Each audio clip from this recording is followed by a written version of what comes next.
लोकसभेची निवडणूक सुरुवातीच्या काळामध्ये जशी एकतर्फी वाटत होती तसं नंतर थोडं त्याला मराठा फॅक्टरमुळे थोडंसं वेगळं वळणावर गेली।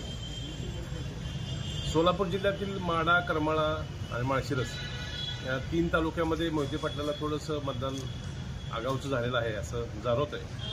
परंतु सांगोला आणि मान, फलटण, दैवडी ह्या भागामध्ये रणजित निंबाळकरांना मतदान चांगल्या पद्धतीने झालं आहे। निश्चित ह्यावेळेस जरी मोहिते पाटील आमच्यासोबत नसतील तरी सुद्धा ह्यावेळेस भाजपचा उमेदवार या ठिकाणी मोठ्या मताधिक्याने निवडून येणार आहे। नाही, मागच्या वेळेस 1 लाखापेक्षा माळशिरस तालुक्यातून मागच्या वेळेस जो लीड मिळाला होता, माळशिरस तालुक्यामधला भाजपचा पारंपरिक वोटर जो होता धनगर समाज आणि इतर समाज, मोहिते पाटील विरोधक आणि मोहिते पाटील असा एकत्र मिळून तो 1 लाखाचा मताधिक्य मिळालं होतं।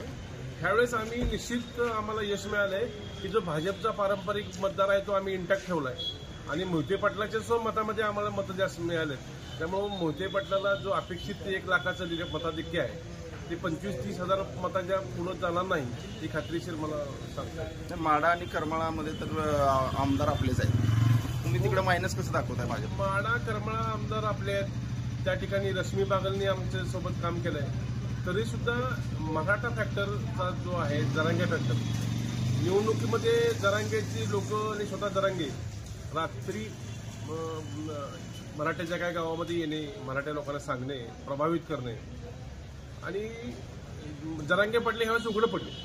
शरद पवारांची जरांगेची आतून गट्टी आहे ही आम्हाला माढ्यामध्ये, मी स्वतः माढ्याचा प्रभारी या नात्यानं सांगू शकतो की मनोज जरांगे पाटील हे शरद पवारच्या सांगण्यावरूनच काम करत होते आणि त्याचा निश्चित आम्हाला फटका बसलेला आहे करमाळ्यामध्ये आणि माढ्यामध्ये।